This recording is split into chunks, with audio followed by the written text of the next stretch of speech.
বাংলাদেশের মানুষ এখন আল্লাহর কোরআন শুনতে চায়। জারি সারি বয়াতি এগুলা শুনতে চায় না, সেজন্য আউল ফাউল বাউল তাদের ভাত উঠে গেছে। একথা সুস্পষ্ট অক্ষরে আমি বলতে পারি, আগামীর বাংলাদেশ আল্লাহর কোরআনের বাংলাদেশ, আগামীর বাংলাদেশ ইসলামের বাংলাদেশ, আগামীর বাংলাদেশ আলেম ওলামার নেতৃত্বের বাংলাদেশ হতে যাচ্ছে ইনশাআল্লাহ।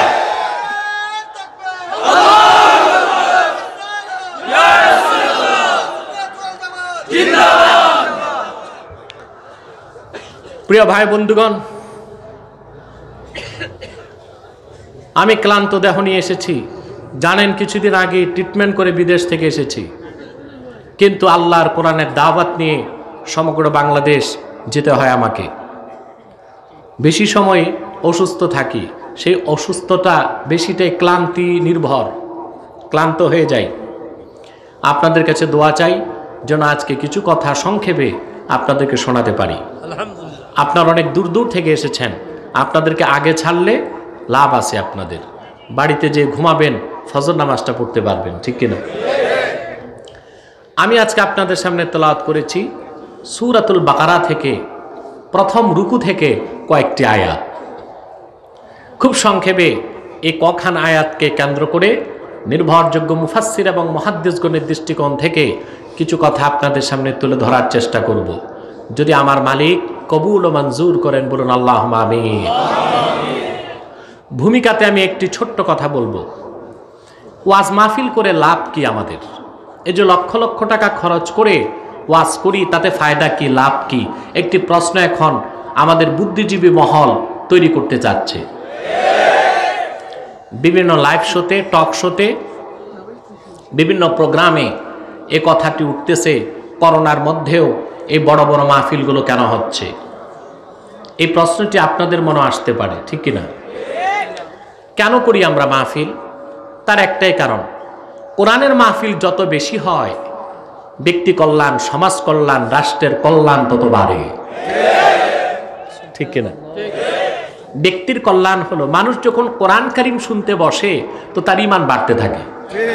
যে আপনারা বসে আছেন, ঈমান বাড়তেছে। এটা আমার কথা নয়, সহিহ আল বুখারীতে ইমামে বুখারী কিতাবুল ঈমানের মধ্যে রাসূলুল্লাহ জলিলুল কদর সাহাবী হযরত মুআজ বিন জাবালের কথা তুলে ধরেছেন। মুআজ বিন জাবাল রাদিয়াল্লাহু তাআলা আনহু তার ছাত্র আসওয়াদ বিন হেলালকে ডেকে একদিন বললেন, ইজলিস বিনা নুমিন সাআতান, আসো আমরা একটু বসি, কোরআন হাদিস শুনি এবং শোনাই, আর পাশাপাশি ঈমানটাকে বাড়াই। মুআজ বিন জাবাল রাদিয়াল্লাহু তাআলা আনহুর বক্তব্য থেকে বোঝা যায়, মানুষ যখন কোরআন হাদিস শোনে এবং শোনায়, যতক্ষণ বসে ঈমান বাড়ে। একটু জোরে বলবেন না সুবহানাল্লাহ? তাহলে মাহফিল হলে লাভ কি? প্রথম লাভ কি? জোরে বলতে হবে, আর ঈমানের চেয়ে বড় শ্রেষ্ঠ কোন দৌলত বা নেয়ামত আর হতে পারে না। সুবহানাল্লাহ বলেন। এটা ব্যক্তির কল্যাণ, মাহফিল যত হয় ব্যক্তির কল্যাণ বাড়ে। দুই হলো সমাজ কল্যাণ বাড়ে। পরিবার তার বৃহৎ রূপ হচ্ছে সমাজ, সমাজের সাংবিধানিক রূপ হলো রাষ্ট্র, ঠিক কিনা? ব্যক্তি ঠিক, ঘর ঠিক, ঘর ঠিক, সমাজ ঠিক। কোরআন হাদিস শোনার মাধ্যমে মানুষের চারিত্রিক উন্নতি ঘটে, নৈতিক উন্নয়ন ঘটে, তার ভিতরে সুকুমার বৃত্তির বিকাশ ঘটে। লোকটি ভালো হয়, ভালো কাজের প্রবণতা জাগে, খারাপ কাজ ছাড়ে, এর মাধ্যমে সমাজের কল্যাণ হয়, ঠিক কিনা? তিন, রাষ্ট্রের কি কল্যাণ হয়? প্রশ্ন আসে না? আল্লাহ পাক কোরআন কারীমে বলেছেন, ওয়ালাউ আন্না আহলাল কুরা আমানু ওয়াত্তাকাউ লাফাতাহনা বারাকাতিম মিনাস সামাই ওয়াল আরদ। যদি জনপদ সমূহের মানুষগুলো আল্লাহর উপর ঈমান আনয়ন করতে এবং ওয়াত্তাকাউ তওবা করত, আল্লাহ পাক বলেন আমি আকাশ ও জমিনের সমস্ত বরকতের দরজাগুলো তাদের জন্য খুলে দিতাম। মাহফিলে আসলে ঈমান বাড়ে আর মুনাজাতে হয় তওবা। যেই জনপদে যেই দেশে ঈমান আর তওবার চর্চা হয় সে দেশে আকাশ ও জমিনের বরকতের দরজা আল্লাহ খুলে দিতে থাকেন, বলেন সুবহানাল্লাহ। তো মাহফিল যত হবে রাষ্ট্রে বরকত তত বাড়বে, সুবহানাল্লাহ বলবেন না? আর বরকত পাচ্ছেন কিনা? ইউরোপে প্রতিদিন, ব্রিটেনে 1600 থেকে 1700 মানুষ মারা যাচ্ছে করোনায়। আমেরিকাতে গড়ে প্রতিদিন মরে যাচ্ছে 4000 করে মানুষ। কিন্তু বাংলাদেশে এখন পর্যন্ত একটি বছর পার হয়ে যাচ্ছে 10,000 মানুষও মরে নাই। কেন? প্রশাসন, আপনারা চিন্তা করেছেন? বুদ্ধিজীবী মহল বুদ্ধি বিক্রি করতে করতে তো মাথা টাক হয়ে স্টেডিয়াম হয়ে গেছে। চিন্তা করছেন এই বরকত কেন পেয়েছে বাংলাদেশ? আমি বলে থাকি, আরব বিশ্বকে বাদ দিলে বাংলাদেশে যত মসজিদ আছে পৃথিবীর কোথাও এত মসজিদ নাই, এত মাদ্রাসা নেই, এত মাহফিল হয় না। প্রতিদিন বাংলাদেশে 5 ওয়াক্ত মসজিদগুলোতে আজানের ধ্বনি উচ্চারিত হচ্ছে। পুষ্পের মতো কোমল বাচ্চাদের কণ্ঠে কোরআনের আওয়াজ ধ্বনিত হচ্ছে। বাংলাদেশের প্রতিটি জনপদে তাফসীরুল কোরআন মাহফিলে কোরআনের আওয়াজ উচ্চারিত হচ্ছে বলেই করোনার গজব থেকে বাংলাদেশ বেঁচেছে, অন্য কোনো কারণ আর থাকতে পারে না। সেজন্য আমি প্রশাসনকে বারবার অনুরোধ করেছি, একটি বছর যত পারেন কোরআনের মাহফিল অনুমতি দিয়ে দিন। সিনেমা হলগুলো বন্ধ করে দেন, নাইট ক্লাবগুলো বন্ধ করে দেন, মদের বারগুলো বন্ধ করে দেন। আল্লাহর রহমতের বন্যায় সোনার বাংলাদেশ ভাসতে থাকবে ইনশাআল্লাহ।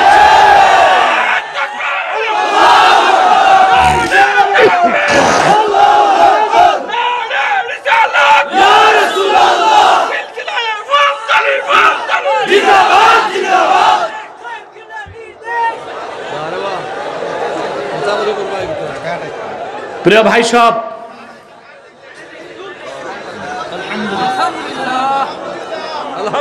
আলহামদুলিল্লাহ। তবে আমি জানি না কোনটা আসছে, আসা যাওয়ার মধ্যে আছে তো, কি আসতেছে কি যাচ্ছে আমি টের পাচ্ছি না। প্রিয় ভাই বন্ধুগণ, আমি দেখতে পাচ্ছি আল্লাহর বান্দারা এখনো আসতেছে গাড়ি নিয়ে নিয়ে। আপনারা প্রত্যেকেই স্বেচ্ছাসেবক হয়ে যান। যারা দাঁড়িয়ে আছেন আল্লাহর হস্তে বসার চেষ্টা করুন, তবে আমি জোর দিব না বসার জন্য। আর আপনাদেরকে তারা পর্যাপ্ত বিছানাও দিতে পারবে না মনে হয় আমার। মাটির মানুষ, বিনয়ের সাথে মাটিতে বসে যান, আল্লাহ তাআলা গুনাহগুলো মাফ করে দিবেন। প্রিয় ভাই বন্ধুগণ, তাহলে কোরআনের মাহফিল হলে লাভ কার? ব্যক্তির কল্যাণ, সমাজ কল্যাণ, রাষ্ট্রের কল্যাণ। আলহামদুলিল্লাহ। আমি ধন্যবাদ জানাই থানা ভারপ্রাপ্ত কর্মকর্তাকে, ওনার সহযোগীদেরকে যারা মাহফিলটি করার জন্য আইনি সহায়তা করেছে। আলহামদুলিল্লাহ। এর মাধ্যমে তারা আল্লাহর কোরআনের পক্ষে অবস্থান নিয়েছেন। হতে পারে এটা তাদের নাজাতের জারিয়া হয়ে যাবে কাল কিয়ামতে। আল্লাহ কবুল করুক, মঞ্জুর করুক, বলুন আল্লাহুম্মা আমিন। পিছন থেকে কেউ অন্যর মাথা মারিয়ে আসবেন না সামনে, যে যেখানে আছেন পিছনেই বসে যান। প্রিয় ভাই বন্ধুগণ, ভূমিকাতে আমার দ্বিতীয় কথা, আমরা যারা এসেছি আসার পেছনে পার্থিব জাগতিক কোনো স্বার্থ নেই, শুধুই এসেছি আল্লাহ তার রসুলের রেজামন্দির জন্য, ঠিক কিনা? এতে আমরা খুশি না বেজার? বেজার আছে একজন, শয়তান। শয়তান বেজার। শয়তানের সব চেষ্টা ব্যর্থ হয়েছে, এখন একটি চেষ্টা বাকি আছে, মুনাজাতের আগে উঠানো যায় কিনা। আমরা তো কিছুক্ষণ পরই সম্মিলিত মুনাজাত করব ইনশাআল্লাহ। শয়তান যেন আমাদের কাছে বিজয়ী না হয়, আমরা নেক নিয়ত করে শয়তানের নাপাক গালে একটা চপেটা ঘাত করতে চাই। আমরা নিয়ত করছি কিছুক্ষণ পরই আজকের মুনাজাত করে গুনাহ মাফ করে নিষ্পাপ বেহেশতি আল্লাহওয়ালা হয়ে বাড়ি যেতে চাই। কারা কারা হাত তুলে আল্লাহ তাআলাকে দেখান।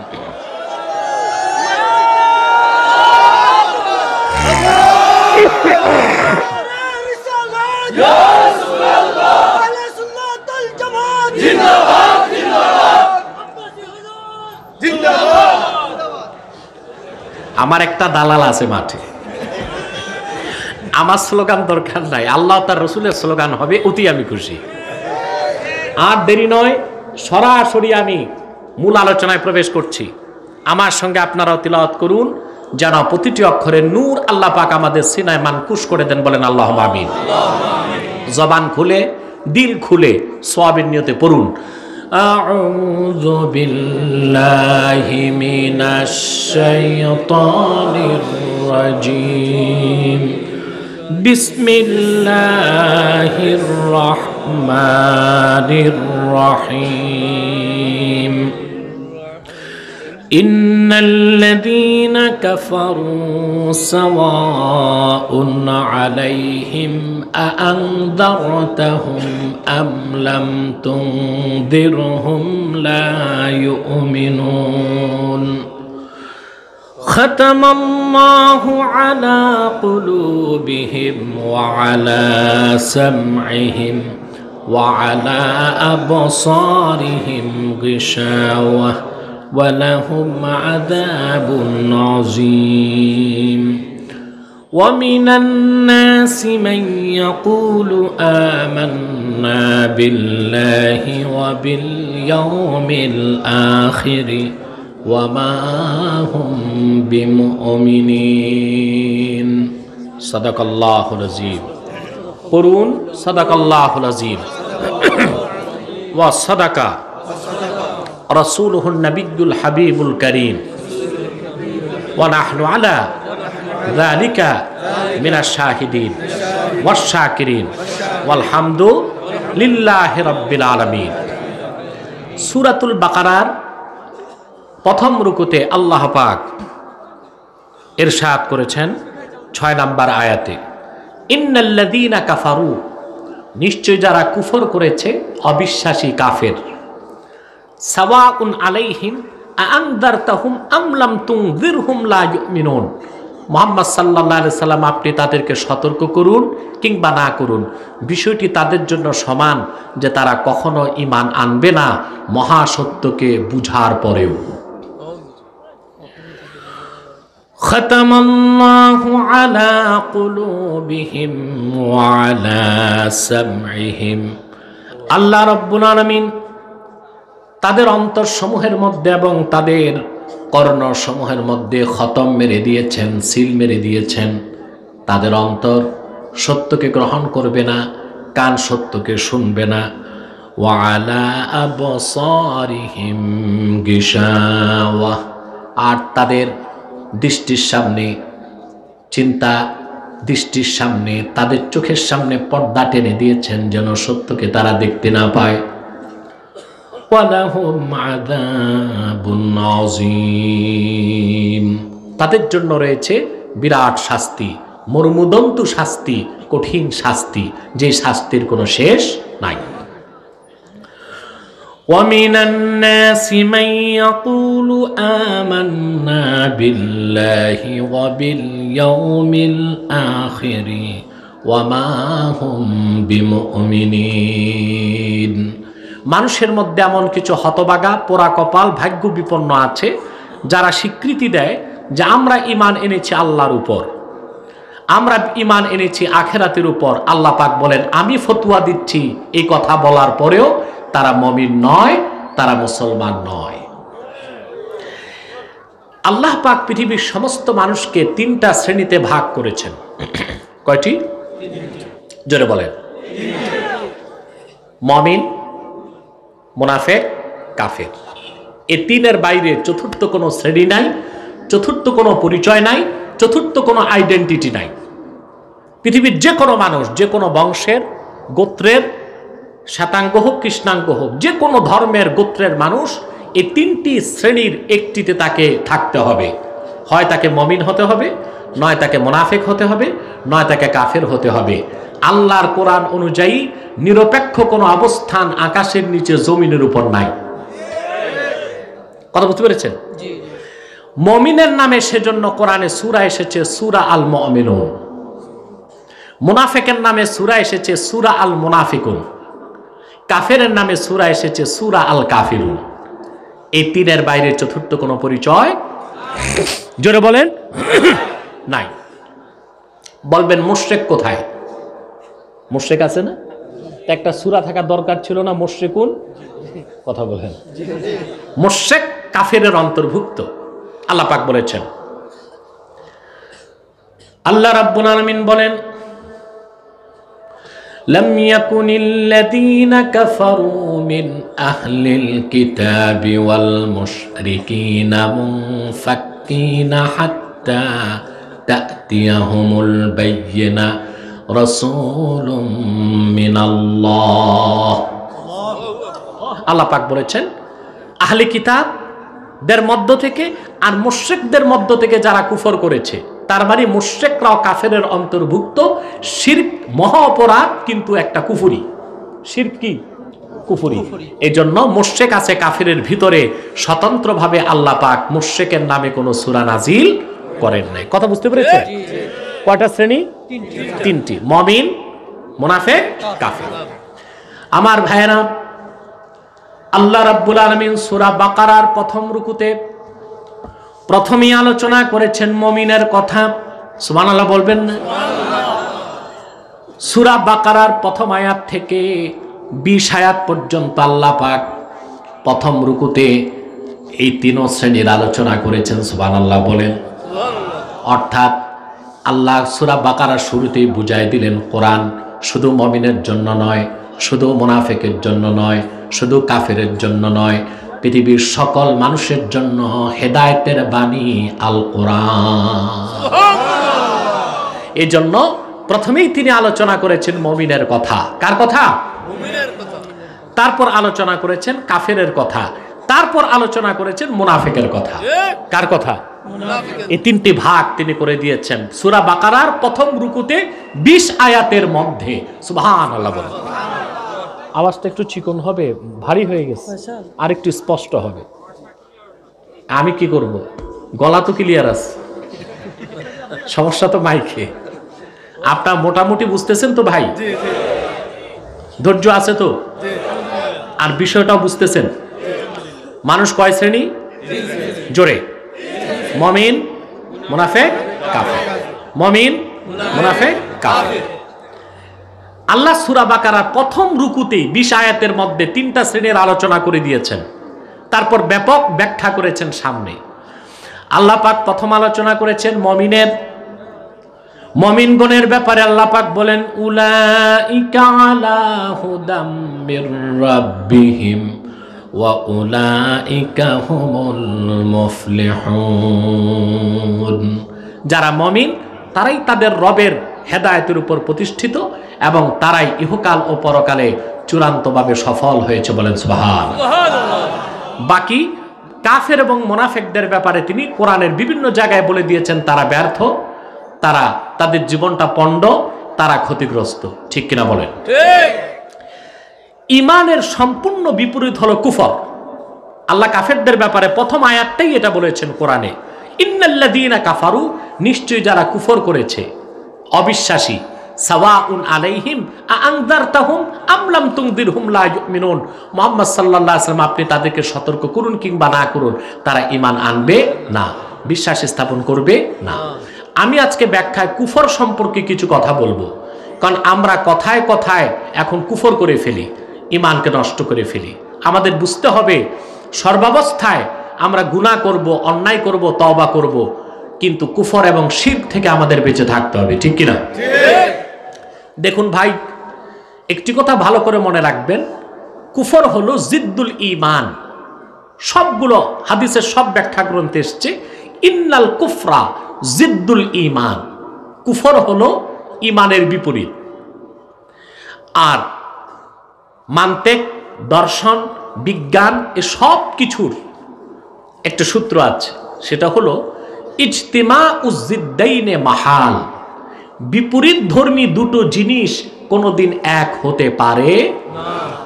নেগেটিভ পজিটিভ এক করলে কি হয়? কথা বলেন। ব্লাস্ট হবে না? বিপরীত ধর্মী দুই জিনিস এক হতে পারে না। যেই আত্মার ভিতরে, যেই হৃদয়ে ঈমানের নিয়ামত থাকবে, সেখানে কুফর স্থান লাভ করতে পারে না। কিন্তু কারো দ্বারা যদি কুফর হয়ে যায়, ঈমানের দৌলত আল্লাহ ছিনিয়ে নেন, সেখানে ঈমান থাকতে পারে না। কারণ ঈমান হলো আল্লাহর থেকে আসা একটা নূর, আর কুফর হলো শয়তানের একটা জুলুমাত বন্ধকার। সেই ঈমানের সঙ্গে কোনোদিন কুফর একসঙ্গে অন্তরে স্থান পেতে পারে না। মানুষ যখন কুফর করে তখন সে কি হয়? জোরে বলতে হবে। আমাদের দেশে এখন ফতুয়া হয়, অনেকে দিচ্ছে যে কুফর করলো কাফের বলা যাবে না, বলে না? না, কোনো ব্যক্তি যদি কুফর করে, কুফরটা যদি কুফর বাওয়াহা হয়, সুস্পষ্ট কুফর, তাহলে কোরআন সুন্নাহ এবং ইজমায়ে সাহাবা অনুযায়ী তার ক্ষেত্রে আমাদের বক্তব্য যে লোকটি কাফের হয়ে গেছে। কি হয়ে গেছে? বা সে কাফের। এটাই কোরআনের মত, সুন্নাহর মত, এটাই ইজমায়ে সাহাবা এবং ইজমায়ে উম্মত। এর বিপরীতে কোন একজন ইমাম, একজন মুজতাহিদ, একজন মুফতির কোন তাফাররুদাত, কোন খণ্ডিত বক্তব্য আমাদের কাছে দলিল হতে পারে না। এই কুফর হচ্ছে 4 প্রকার। প্রথম হচ্ছে কুফর অর্থ কি? কুফরুন শব্দের অর্থ হচ্ছে গোপন করা। কি করা? যেটা বলে কাফারা ইয়াকফুরু, কুফরুন শব্দের একটি অর্থ ঢেকে দেওয়া। কি করা? ঢেকে দেওয়া। এই জন্য আরবিতে জাররা, কৃষককে বলা হয় কাফের শাব্দিক অর্থে, কারণ কৃষক বীজকে মাটিতে গোপন করে। কি বলা হয়? কাফের কৃষককে। এটা ইসতিলাহি বা পারিভাষিক অর্থে না, এটা শাব্দিক অর্থে। তারপরে ফালিযালিকা সুমিয়াল লাইলু কাফিরা লিআন্নাহু ইয়াসতুরুল আশিয়াআ বিযুলমাতিন। রাতকে বলা হয় কাফের, কারণ রাত তার অন্ধকার চাদর দিয়ে সবকিছু ঢেকে দেয়। ডানে বামে তাকান, কিছু দেখা যায়? রাত ঢেকে দিছে। কে ঢেকে দিছে? এই জন্য রাতকে কি বলা হয়? আমরা আজকে কাপড় পরে বসে আছি সবাই, ঠিক না? আমরাও এক অর্থে কাফের, শাব্দিক অর্থে, কারণ আমরা আমাদের গোপন অঙ্গগুলো ঢেকে রাখছি। কথা বলে আমরা গোপন অঙ্গগুলো কি করছি? ঢেকে রাখছি। এই ঢেকে রাখার অর্থে আমরা শাব্দিক অর্থে কি? এটা শাব্দিক অর্থে। পারিভাষিক অর্থে কুফর কাকে বলে? আল্লাহর কোরআনের কোন একটি বাক্যের, কোন একটি শব্দের, কোন একটি অক্ষরকে, কিংবা আল্লাহর হাবিব মুহাম্মদ সাল্লাল্লাহু আলাইহি সাল্লাম আল্লাহর পক্ষ থেকে যা কিছু এনেছেন, যা কিছু বলেছেন, যা কিছু করেছেন, তা ধারণ করেছে কোরআন এবং রাসূলুল্লাহর সহিহ হাদিস। এই কোরআনের কিংবা মুতাওয়াতির হাদিসের কোন একটি বাক্যের, একটি শব্দের, অক্ষরকে অস্বীকার করলে কুফর, আপনি কাফের হয়ে যাবে। এটা ইসতিলাহি অর্থ, পারিভাষিক অর্থ। কি অর্থ? পারিভাষিক অর্থ। এই কুফর আবার 4 প্রকার। কয় প্রকার? 4 প্রকার। ভালো করে বুঝেন, কারণ কুফরটা সবচেয়ে ধ্বংসাত্মক একটি জিনিস ঈমানকে ধ্বংস করার জন্য। কুফর কি জিনিস? এর জন্য এর থেকে আমাদের বাঁচতে হবে, আমাদের সজাগ হতে হবে, সচেতন হতে হবে। ইমাম বাগাবী তাফসির মাআলিমুত তানজিলে কুফরকে 4 ভাগ করছেন। সেই দৃষ্টে কাফেরও 4 ভাগ হয়। কয় ভাগ হয়? 4 ভাগ। কুফর ইনকার, কুফর জুহুদ, কুফর এনাদ, কুফর নেফাক। কয় প্রকার? 4 প্রকার। প্রথম হলো কুফর ইনকার। কুফর মহাসত্যকে, কোরআন হাদিস বা ইসলামের কোন মৌলিক বিষয়কে মুখে অস্বীকার, অন্তরে অস্বীকার, এটা হলো কুফর ইনকার। কুফর ইনকার। এইরকম কুফর যারা করে তারা নাস্তিক। তারা কি? অর্থাৎ মুখেও স্বীকার করে না, অন্তরেও স্বীকার করে না। যেমন যারা নাস্তিক তারা পরকালকে অস্বীকার করে, মহান আল্লাহর তাওহীদকে অস্বীকার করে, রাসূলুল্লাহর রিসালাতকে অস্বীকার করে, কোরআন হাদিসকে অস্বীকার করে। এটা মুখে অস্বীকার করে, মনে অস্বীকার করে। তারা কাফেরদের মধ্যে সবচেয়ে নিকৃষ্ট এবং সবচাইতে নিন্দিত অবিশ্বাসী। আল্লাহ পাক তাদের ব্যাপারে বলেছেন, ওয়ালাকাদ যারানা লিজাহান্নামা কাসীরাম মিনাল জিন্নি ওয়াল ইনসি লাহুম কুলুবুন লা ইয়াফকাহুনা বিহা ওয়া লাহুম আ'য়ুনুন লা ইয়াসমাউনা বিহা ওয়া লাহুম আযানুন লা ওয়া লাহুম আ'য়ুনুন লা ইউবসিরুনা বিহা ওয়া লাহুম আযানুন লা ইয়াসমাউনা বিহা উলাইকা কাল আনআমি বাল হুম আদাল উলাইকা হুমুল গাফিলুন। আল্লাহ পাক নাস্তিকদের কথা তুলে ধরেছেন সূরা আলে ইমরান 181 নম্বর আয়াতে। আল্লাহ পাক বলেন, আমি অধিক সংখ্যক জিন এবং মানুষদিগকে জাহান্নামের জ্বালার উপকরণ করেছি, জাহান্নামকে পরিপূর্ণ করেছি অধিক সংখ্যক জিন এবং মানুষ দিয়ে। তারা কিরকম মানুষ?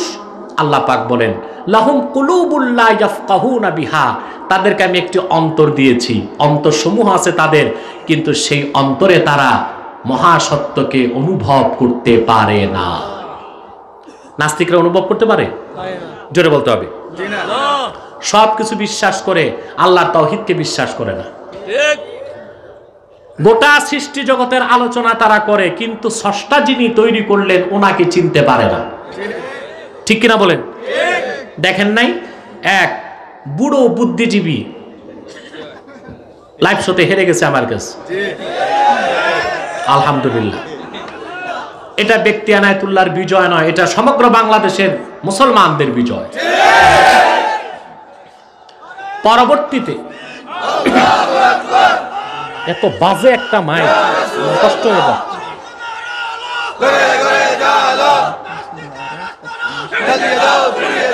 বলো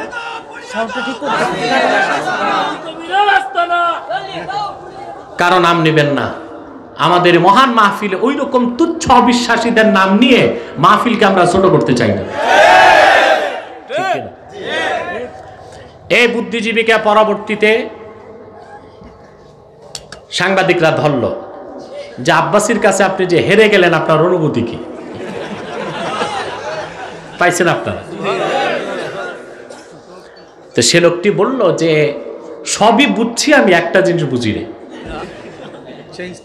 হ্যাঁ, রাসূলুল্লাহর স্ত্রীগণ আমাদের আম্মা জান, আমি তাকে কোরআন থেকে বুঝালাম, এইটা তিনি বুঝেন না, মেনে নিছেন, মানেন না। ঠিক কিনা?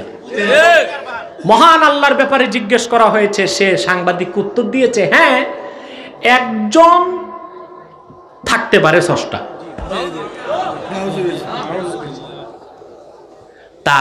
তার মানে হচ্ছে বুদ্ধি দিয়া সত্যকে অনুভব করা যায় না, সত্যকে বুঝতে এলেম লাগে, জ্ঞান। বলেন তো কোনটা উত্তম, এলেম না বুদ্ধি? ইলম আল্লাহ মানুষকে দিয়েছেন, আর বুদ্ধি ইতর প্রাণীকেও দিয়েছেন, দিচ্ছেন না?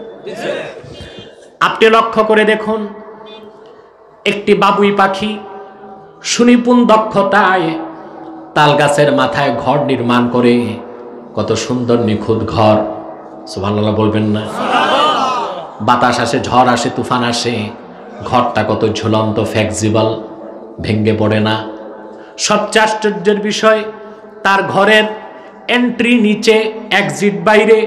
সারা রাত বাবুই পাখি ঘরে ঘুমায়, ডিম পারে, তার ঘুমেও ব্যাঘাত ঘটে না, ডিমটা পড়ে ভেঙেও যায় না। কত বুদ্ধি তার মাথায়! আমি তো বলি বাংলাদেশে যত প্রকৌশল বিশ্ববিদ্যালয় আছে, বুয়েট, চুয়েট, রুয়েট, ডুয়েট, এই সবগুলো ইঞ্জিনিয়ার এক জায়গায় করলেও বাবুই পাখির ঘরের মতো একটা ঘর বানাতে পারবে না। তার বুদ্ধি বেশি, মানুষের চেয়ে বুদ্ধি বেশি। দেখুন আপনারা, মৌমাছি কোথায় পড়ছে? কোন বিশ্ববিদ্যালয়ে পড়ছে? কত সুন্দর ঘর বানায়, জ্যামিতিক হারে। বিজ্ঞান অবাক হয়ে গেছে, মৌমাছি এটা কিভাবে বানায়। আপনারা ছাত্রকালে জ্যামিতি পড়ছেন না? সম্পাদ্য উপপাদ্য গুলো করছেন না? কথা বলে না? আমার স্কুল কলেজে এইটা সবচেয়ে বিরক্ত লাগতো, একদম ভালো লাগতো না। ভাবতাম আমরা কি জায়গা জমিন মাপবো না, এগুলো পড়াই কেন? পড়তে হইতো। আমরা একটু যদি কাটা কম্পাস ভুল হইতো, স্যার ডবল জিরো দিত। মৌমাছির কাছে কাটা নাই, কম্পাস নাই, ত্রিকোণমিতিক একই মাপে হাজার হাজার ঘর নির্মাণ করে, সেখানে কোনো কপাট নাই, কোনো জানালা নাই, কিন্তু মধু তো ঝরে ঝরে পড়ে যায় না। তার কত বুদ্ধি! সুবহানাল্লাহ বলবেন না? শীতকালে রাশিয়ার সাইবেরিয়া থেকে পাখিগুলো আসে বাংলাদেশে, অতিথি পাখি। চিন্তা করছেন একবার? সামান্য যান্ত্রিক ত্রুটিতে একটা প্লেন আসতে আমার 1 ঘন্টা দেরি হলো ঢাকা থেকে ওসমানী বিমানবন্দরে, ঠিক কিনা? আওয়াজটা ধরে রাখতেছে, সফট করে দাও আওয়াজ, ডবল হবে না, ইকো টিকো বন্ধ করে শুধু আওয়াজ রাখো, ইকো বন্ধ বলে দাও। একটা প্লেন কত দামি জিনিস, ঠিক না? কথা বলেন। বাংলাদেশে এখন যে প্লেনগুলো কিনতেছে ড্রিম লাইনার, সর্বাধুনিক, 12 থেকে 1400 কোটি টাকা একটা ফ্লাইট, একটা এয়ারক্রাফট। ওখানে কত সায়েন্টিফিক অ্যাচিভমেন্ট, ইনস্ট্রুমেন্ট আছে, রাডার আছে, জিপিআরএস আছে, পাইলট আছে, কো পাইলট আছে, ক্যাপ্টেন আছে। রানওয়ে থেকে এটা আকাশে উড়ে বাংলাদেশ থেকে প্লেনটা অস্ট্রেলিয়া যাবে, প্রতিটা দেশের এটিসি এয়ার ট্রাফিক কন্ট্রোলের সাথে যোগাযোগ করে করে তাকে যেতে হয়।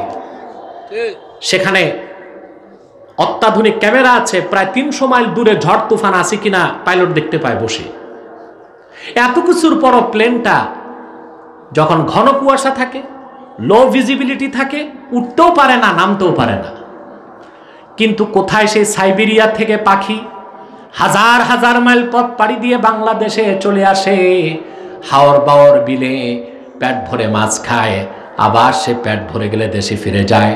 কি কুয়াশা, কি ঝড়, কি তুফান তারে বাধা দিতে পারে না। তার কাছে রাডার নাই, জিপিআরএস নাই, কোনো এটিসি নাই, ঠিক কিনা বলেন? কিন্তু সোজা সে তার দেশ থেকে বাংলাদেশ আসে, পেট উদর পূর্তি করে মনের সুখে মাছ খেয়ে আবার দেশে ফিরে যায়, পথঘাটও তো তার ভুল হয় না। তাহলে আমি বলবো বিজ্ঞান থেকে অনেক বেশি প্রযুক্তি আল্লাহ ছোট্ট পাখির মাথার মধ্যে রেখে দিয়েছেন, আছে কিনা? পথঘাট ভুল হয় না। এমন না যে বাংলাদেশে মাছ খেয়ে এটা আবার আমেরিকা চলে গেছে, আবার সে তার দেশ সাইবেরিয়াতে ফিরে যায়। সুবহানাল্লাহ।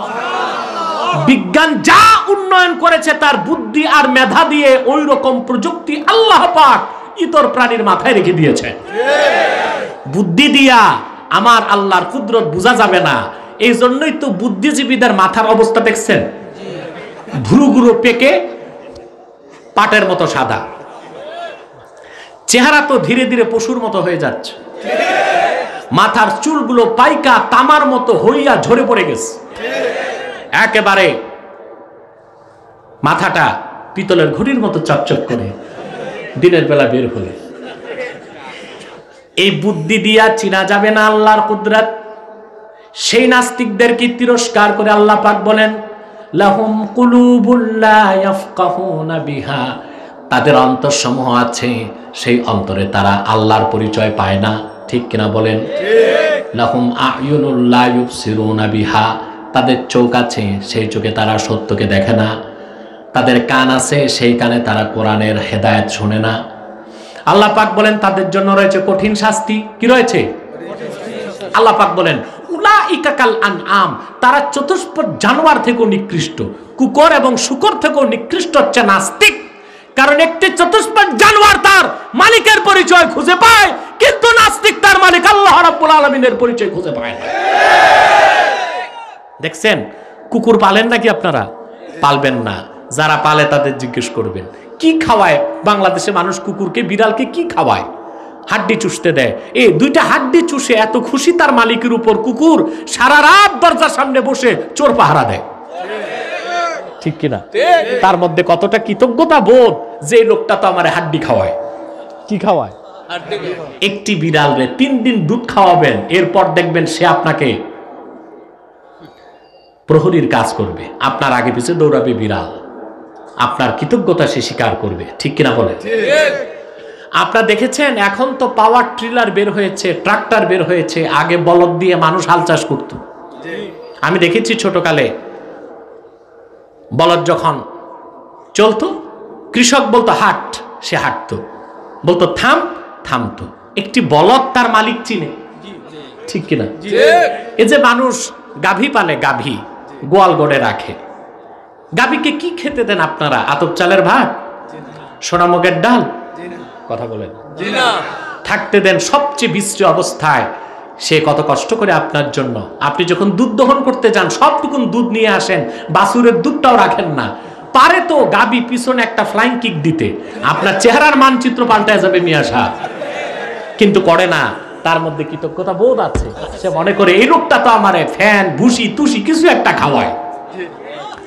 নাস্তিক তো সেই মানুষ নামের পিশাচ যে আমার আল্লাহর আকাশের নিচে বসবাস করে, জমিনে বসবাস করে, আল্লাহর রিজিক দিয়ে বেঁচে আছে, মহান আল্লাহর তাওহীদকে স্বীকার করে না। এটা কুফরু ইনকার। কুফরু জোরে বলেন। কুফর কয় প্রকার? এক, কুফরু ইনকার। এইরকম কাফের যারা, তারা নাস্তিক, সবচেয়ে নিকৃষ্ট কাফের। 2 নাম্বার হলো কুফরু জুহুদ। এটা হলো মহাসত্যকে মুখে অস্বীকার, মনে মনে স্বীকার। আল্লামা বাগাবী তাফসীর বাগাবীতে উদাহরণ দিয়েছেন কা কুফরি আবি জাহাল ওয়াল ইয়াহুদ। এই কুফরিটা ছিল আবু জাহেলের কুফরি, এই কুফরিটা ছিল ইহুদিদের কুফরি। আবু জাহেল ভালো করে জানতো মুহাম্মদ সাল্লাল্লাহু আলাইহি ওয়াসাল্লাম আল্লাহর রাসূল, কিন্তু সারাটা জীবন আল্লাহর রাসূলের বিরোধিতা করেছে, কোরআনের বিরোধিতা করেছে, কিন্তু সারা রাত আবার কোরআন শুনতো কাবার চত্বরে দাঁড়িয়ে। আল্লামা আব্দুর রাব দানাপুরি রাহমাতুল্লাহি আলাইহি আসাহুস সিয়ার কিতাবে লিখেছেন, মক্কা মুকাররমায় আল্লাহর হাবিবের কোরআন যেন কেউ না শুনে, রাসূলুল্লাহর নূরময় জবান থেকে কেউ যেন কোরআন না শুনে। সারাদিন ঘুরে ঘুরে কাফেরদের 7 বড় নেতা, কয় বড় নেতা ছিল? আবু জেহেল, উতবা, সাইবা, মুগীরা, আবুল বুখতারি, আবু সুফিয়ান, এরকম 7 জন। এই 7 জনে কুরাইশদের নেতৃত্ব দিত। তাদের একটা পার্লামেন্ট ছিল, কিতাবে সেই পার্লামেন্টের নাম এসেছে দারুন নাদুয়া। কাফের কুরাইশদের পার্লামেন্ট ছিল। ওই পার্লামেন্টের সদস্য কয়জন ছিল? জোরে বলেন। 7 সদস্য বিশিষ্ট পার্লামেন্ট। স্পিকার থাকতো আবু জেহেল নিজে। আর ওই পার্লামেন্টের নাম কিতাবে এসেছে দারুন নাদুয়া। কি নাম? ওখানে বসে তারা সিদ্ধান্ত নিল মুহাম্মদ সাল্লাল্লাহু আলাইহি ওয়াসাল্লামের কাছে কেউ যেন না যায়, কারণ উনি যে কোরআন শোনাবেন তা শুনলে মজা পাইয়া মানুষ বাপদাদার ধর্ম ছেড়ে দিবে। তারা আইন করলো, তারা বিধান করলো, সারাদিন ঘুরে ঘুরে প্রচার করতো, কেউ রাসূলুল্লাহর কাছে যেও না কোরআন শুনতে। অথচ দেখা যায় আব্দুর রব দানাপুরি লেখেন, আবু জেহেল, উতবা, সাইবা, মুগীরা, আবুল বুখতারি, আবু সুফিয়ান শুধু পুরুষ নয়, মহিলা বুদ্ধিজীবী যারা ছিল কুরাইশদের, আবু জেহেলের স্ত্রী হেন্দা, আবু লাহাবের স্ত্রী উম্মে জামিল, এই নর এবং নারী সারা রাত কাবার চত্বরে অপেক্ষা করত। আল্লাহর রাসূল যখন কাবার চত্বরে দাঁড়িয়ে নামাজ পড়তেন, তেলাওয়াত করতেন, সারা রাত জেগে জেগে তারা রাসূলুল্লাহর নূরময় জবান থেকে কোরআনের আওয়াজ শুনে তাদের অন্তরাত্মা ঠান্ডা করে নিত। সুবহে সাদেকের আগে সব পালায় বাড়ি চলে যেত। সারা দিন কোরআন কারীমের বিরোধিতা করত, কিন্তু মহাসত্য কোরআনকে হৃদয় থেকে শুনত। সব সময় রাসূলুল্লাহর বিরোধিতা করত, কিন্তু আল্লাহ রাসূল মুহাম্মদ সাল্লাল্লাহু আলাইহি ওয়াসাল্লাম যে আল্লাহর রাসূল, এটা আবু জাহেল মনে প্রাণে বিশ্বাস করত। বলেন সুবহানাল্লাহ। মুখে কি করত? কথা বলেন। মুখে অস্বীকার করত। সিরাতের কিতাবে এসেছে ইহুদিদের নেতা ছিল মদিনা মুনাওয়ারাতে কাব ইবনুল আশরাফ। নাম শুনছেন? জি। মাতোনা ভাই? কি নাম? কাব ইবনুল আশরাফ। নামটা খুব সুন্দর না? মনে হয় বড় কোন আলেম সাহেব। এ ছিল ইহুদির 1 নাম্বার আলেম, বড় নেতা। নাম ছিল কাব বিন আশরাফ। সে একবার মদিনা মুনাওয়ারা থেকে আসলো মক্কা মুকাররমায়। এটা বদর যুদ্ধের আগের ঘটনা, বুঝলেন? বদরে তো আবু জাহেল শেষ। বদর যুদ্ধের আগে সে আসলো মদিনা মুনাওয়ারায় ইহুদিদের একদল প্রতিনিধি নিয়ে। কাবার চত্বরে তারা একটা পরামর্শ সভা ডাকলো। মদিনা মুনাওয়ারার ইহুদিরা ভিতর থেকে সাহায্য করবে, মক্কার কুরাইশরা বাহির থেকে হামলা করবে, যেন আল্লাহ রাসূলের দ্বীন প্রতিষ্ঠিত হতে না পারে। পরামর্শ শেষ। এখন ইহুদি নেতা কাব বিন আশরাফ আর আবু জাহেল 2 জন হাত ধরাধরি করে হাঁটতেছে, বুঝলেন? কথা বলে না, কারণ কাফেরে কাফেরে মাসতুতু ভাই, ঠিক কিনা? একজন ইহুদি নেতা, আরেকজন কুরাইশ নেতা। হাঁটতে হাঁটতে 2 জন। ডান পাশে আওয়াজগুলো বন্ধ করো। ডান পাশে কিছু মানুষ আছে, ডিস্টার্ব করতেছে। এরা ইয়াজুজ মাজুজের কাজ করতেছে। এদের বসাও, না অর্ধচন্দ্র দিয়ে বিদায় করে দাও। প্রিয় ভাই বন্ধুগণ, কষ্ট হয়ে যাচ্ছে আপনাদের? আর কিছু সময়, আর অল্প সময়, আমরা একটা বিষয়, একটি মেসেজ, একটি বার্তা মাথায় নিয়ে তো বাড়ি যেতে হবে নাকি? দুইজন হাঁটতে হাঁটতে কাবার চত্বর থেকে দূরে সরে গেল। আবু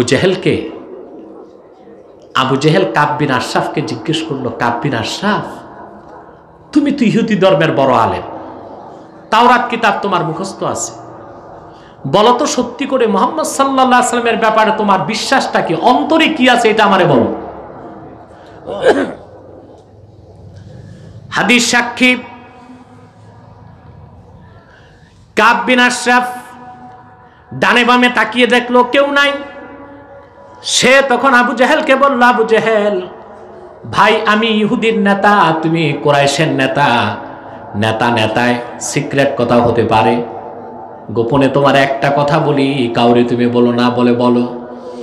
কাব বিন আশরাফ বলল, ওয়াল্লাহি রাব্বি মূসা ইন্নাহু লারাসূলুল্লাহ, আমার নবী মুসার কসম করে বলি মুহাম্মদ সাল্লাল্লাহু আলাইহি ওয়াসাল্লাম আল্লাহর রাসূল, তাতে কোনো সন্দেহ নাই।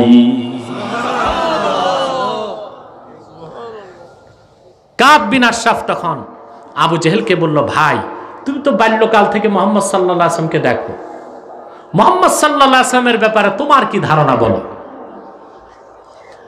হাদিস সাক্ষী আবু জেহেল কাবার দিকে ঘুরল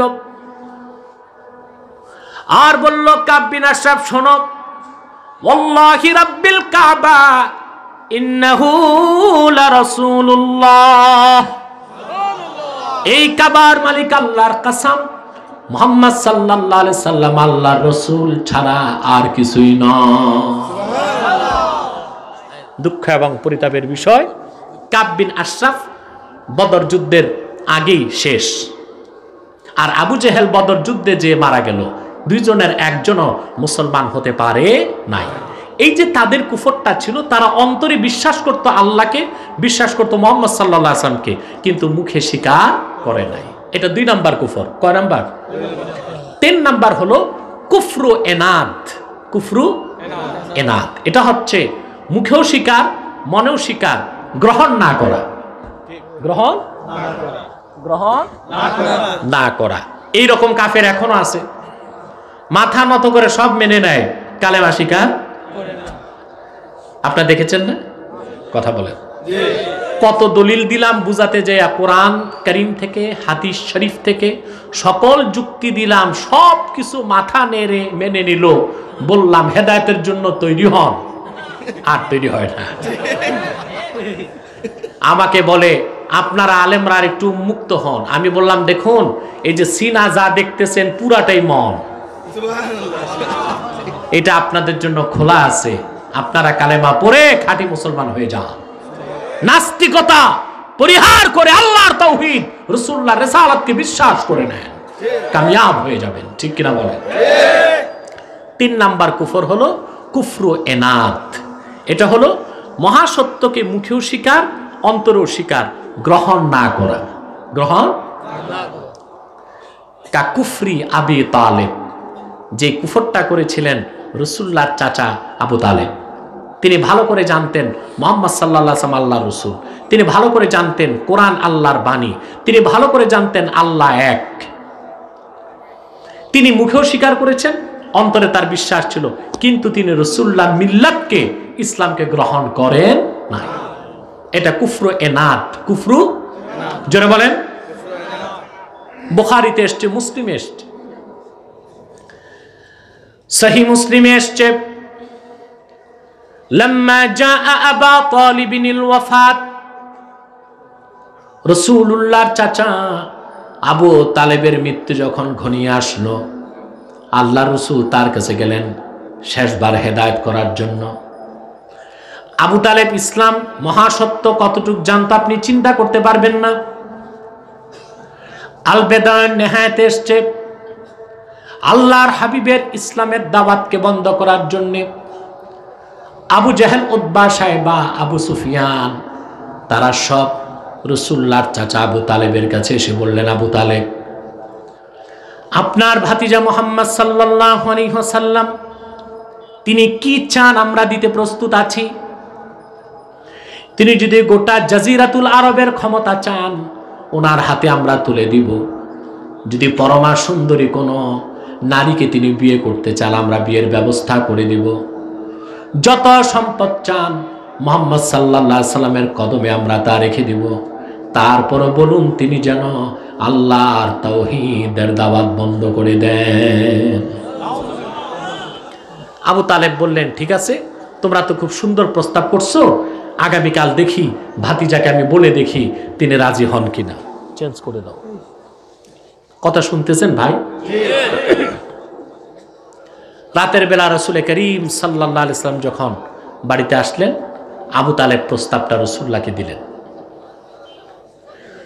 ইতিহাস সাক্ষী,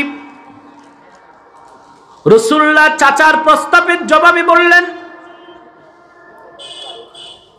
আবু তালেব সকালবেলা কুরাইশদেরকে বলে দিবেন, ওরা দুনিয়ার যে সম্পদ দিতে চায়, যে ক্ষমতা দিতে চায়, তার তো কোনো মূল্য আমার কাছে নাই।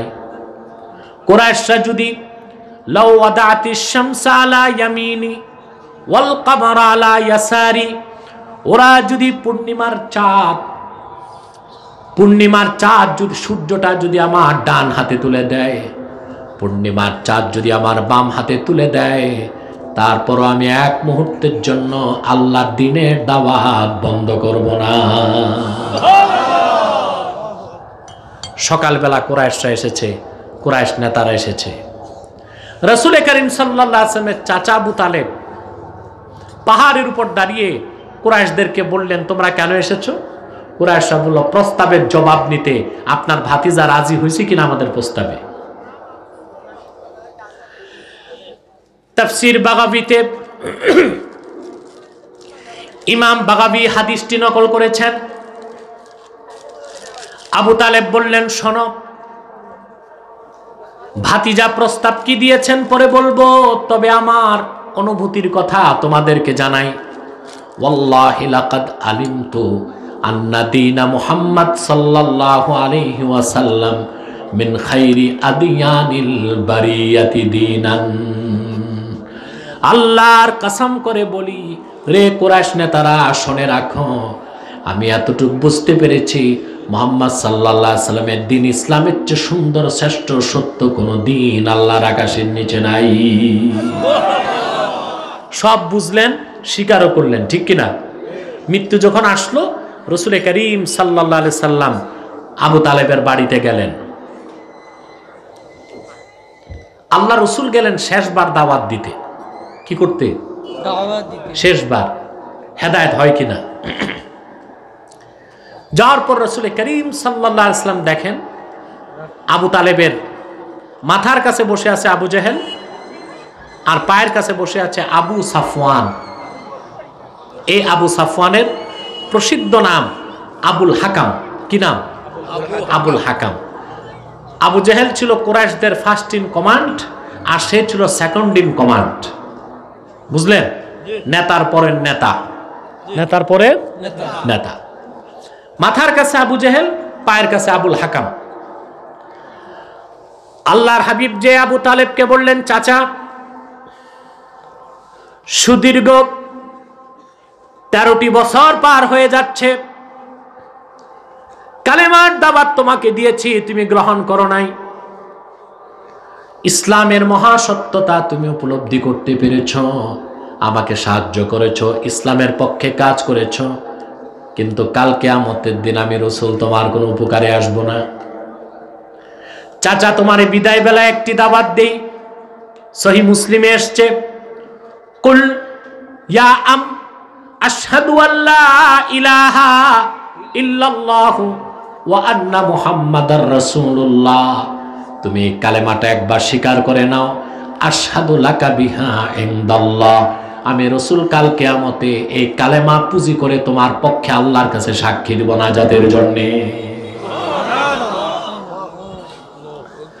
আবু তালেব চিন্তা করতেছেন, আবু তালেব চিন্তা করছেন কি করা যায়, মুসলমান হব কিনা। এমন সময় আবু জেহেল আবু তালেব কুস্কানি দিল, বলল, ইয়া আবা তালেব আতারগাব আন মিল্লাতি আব্দুল মুত্তালিব, মরার আগ দিয়া তুমি তোমার বাবার ধর্মটা ছেড়ে দিবা?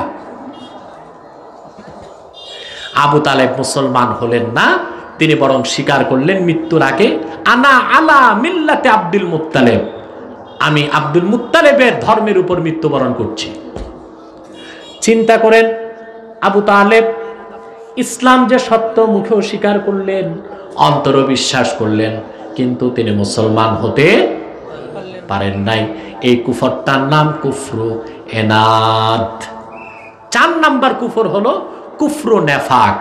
কুফরু, এটা সবচেয়ে কাফেরদের মধ্যে সবচেয়ে কাফিরু, সবচেয়ে মুনাফিক। কাপুরুষ কে? মুনাফিক। মুনাফিক চিনেন আপনারা? কুফরু নেফাক। নেফাক কাকে বলে? নেফাক হলো যে এই শব্দটার উৎপত্তি নাফাক থেকে। নাফাক, নাফাক বলা হয় আরবিতে সুরংকে। কি বলা হয়? সুরঙের একদিক দিয়ে পানি ঢুকে আরেক দিক দিয়ে বের হয়ে যায়। মুনাফিক একদিক দিয়ে মুসলমান হয়, আরেক দিক দিয়ে কাফের হয়ে যায়। বুঝেন নাই কেন? নেফাক হলো, মুনাফিক হলো, কুফর নেফাক হলো মনে কুফর, মুখে ইসলাম। অর্থাৎ সে বাহ্যিকভাবে তার পরিচয় দেয় সে মুসলিম, অন্তরে সে কাফের। অন্তরে কি? এই রকম ব্যক্তিকে বলা হয় কি? মুনাফিক। জোরে বলেন, কি বলা হয়? আল্লাহ পাক তাদের কথা কোরআন কারিমে বলেছেন, ওয়ামিনান নাসি মান ইয়াকুলু আমান্না বিল্লাহি ওয়া বিল ইয়াউমিল আখিরি ওয়া মা হুম বিমুমিনিন। মানুষের মধ্যে এমন কিছু মানুষ আছে, মুখে যারা ইসলামের কথা বলে, আমরা ঈমান এনেছি আল্লাহর উপর, ঈমান এনেছি আখিরাতের উপর, রাসূলের উপর, কোরআনের উপর, আল্লাহ পাক বলেন তাদের অন্তরে ইসলাম নাই, ঈমান নাই। আমি আল্লাহ বলছি তারা মুমিন নয়, তারা মুসলমান নয়। মক্কা মদিনাতুল মুনাওয়ারায় এই মোট মুনাফিক ছিল মাত্র 370 জন। কতজন? জোরে বলেন। তাফসীর হোসাইনিতে এসেছে মাত্র মুনাফিকের সংখ্যা ছিল 370। 300 ছিল পুরুষ, 70 ছিল মহিলা। এই 370 মুনাফিকের পরিচয় দিতে যে আল্লাহ পাক কোরআন কারিমে 36টি আয়াত নাজিল করেছেন। কতটি? এবং মুনাফিকুন নামে একটি সূরাও নাজিল করেছেন। তার কারণ আল্লাহ জানেন উম্মতে মুহাম্মাদীর সবচেয়ে বেশি ক্ষতি করার চেষ্টা করবে মুনাফিকগণ যুগে যুগে কিয়ামত পর্যন্ত। সব জায়গায় মুনাফিক বড় একটা সমস্যা, ঠিক কিনা বলেন? মৌলবীদের মধ্যে মুনাফিক আছে, রাজনীতিবিদদের মধ্যে মুনাফিক আছে, পীরদের মধ্যে মুনাফিক আছে, ঠিক কিনা বলেন? সমাজপতিদের মধ্যে মুনাফিক আছে, যাদের বাইরে ইসলাম ভিতরে ইসলাম নাই। ওই যে এক কথায় বাইরে ফিটফাট, আর কোনো ঘাট নাই। সদরঘাট একটা ঢাকায়ও আছে, একটা আপনাদেরও আছে, ঠিক কিনা? মানে তাদের বাইরে ইসলাম প্রকাশ করবে কিন্তু ভিতরে কি? জোরে বলেন, মুনাফিকি, নেফাক। নেফাক এটা একটা বড় রোগ। আল্লাহ পাক বলেন ফি কুলুবিহিম মারাদুন ফাযাদাহুমুল্লাহু মারাদা ওয়া লাহুম আযাবুন আলীমুম বিমা কানু ইয়াকযিবুন। তাদের অন্তরে রয়েছে একটা রোগ, ওই রোগের নাম হচ্ছে নেফাক। ওই রোগের নাম কি? নেফাক। আল্লাহ বলেন জেনে বুঝে তারা কুফরিতে লিপ্ত, এই জন্য আল্লাহ তাদের এই নেফাকের রোগটাকে বাড়ায় দেন। কি করে দেন? বাড়ায় দেন। তো কুফর কয় প্রকার শুনলেন? কুফর ইনকার, কুফর জুহুদ, কুফর এনাদ, কুফর নেফাক। এই 4 প্রকার কুফর যার মধ্যে থাকবে সে সুস্পষ্টভাবে ইসলাম থেকে খারিজ হয়ে যাবে, কাফের এবং অবিশ্বাসীর কাতারে শামিল হয়ে যাবে, ঠিক কিনা বলেন? অতএব সর্বাবস্থায় কুফরির গুনাহ থেকে আমাদের বেঁচে থাকতে হবে। রাজি আছেন? জোরে বলেন, রাজি আছেন? আর সব সময় আল্লাহর কাছে হেদায়েত চাইতে হবে। তার কারণ ভাইরা, আল্লাহ যে ইমানের নিয়ামতটা দান করেছেন এর চেয়ে বড় নিয়ামত নাই। এই ইমান থাকাতেই আমরা মুহাম্মদ সাল্লাল্লাহু আলাইহি ওয়াসাল্লামের উম্মত হয়েছি, ঠিক কিনা বলেন? বিনা দরখাস্তে আমরা মুহাম্মদ সাল্লাল্লাহু আলাইহি ওয়াসাল্লামের উম্মত হয়েছি, তাতে আমরা খুশি না বেজার? আপনি জানেন পূর্বের নবীগণ আল্লাহর কাছে দরখাস্ত করতেন, আল্লাহ নবী হতে চাই না, মুহাম্মদ সাল্লাল্লাহু আলাইহি ওয়াসাল্লামের উম্মত বানাও। সবচেয়ে বেশি এই দোয়া যে করেছে ওই নবীর নাম কি বলেন তো? না, মুসা নবী। কিন্তু দুঃখজনক তার দোয়া কবুল হয় নাই। সবচেয়ে বেশি কি করছেন? মুসা আলাইহিস সালাম 8 বার আল্লাহর কাছে দোয়া করছেন, আল্লাহ উম্মতে মুহাম্মদী আমারে দিয়ে দাও। প্রথম উম্মত চাইছেন, 8 বার আল্লাহ তার দোয়াকে রিজেক্ট, যে না, উম্মতে মুহাম্মদী আমার হাবিবের উম্মত, তোমারে কেমন করে দিব। মুকাতিল বিন সুলাইমান রায়াত করেন, হাত্তা তামান্না মুসা আইয়াকুনা মিন উম্মতি মুহাম্মদ সাল্লাল্লাহু আলাইহি ওয়াসাল্লাম। শেষবার মুসা নবী আল্লাহর কাছে হাত তুলে দোয়া করলেন, আল্লাহ তাহলে আর উম্মত চাই না, আমি মুসাকে তুমি মুহাম্মদ সাল্লাল্লাহু আলাইহি ওয়াসাল্লামের উম্মত বানায় দাও। আল্লাহ বললেন, মুসা বিষয়টা দেরি হয়ে গেছে, প্রথমবার যদি তুমি উম্মত হতে চাইতা আমি মুহাম্মদ সাল্লাল্লাহু আলাইহি ওয়াসাল্লামের উম্মত বানিয়ে দিতাম। আর দোয়া কবুলের সময় শেষ। এটা ভালো করে জানতেন ঈসা নবী। আল হাবিলিল ফাতাওয়াতে ইমাম সুয়ুতি লেখেন, সব সময় তিনি হাত তুলে দোয়া করতেন, আল্লাহুম্মা জাআলনি মিন উম্মতি মুহাম্মদ, আল্লাহ আমি ঈসাকে তুমি মুহাম্মদ সাল্লাল্লাহু আলাইহি ওয়াসাল্লামের উম্মত বানায় দাও। সুবহানাল্লাহ বলবেন। আল্লাহ তার দোয়া কবুল করছেন, আল্লাহ তাকে জীবিত আকাশে উঠায় নিয়েছেন।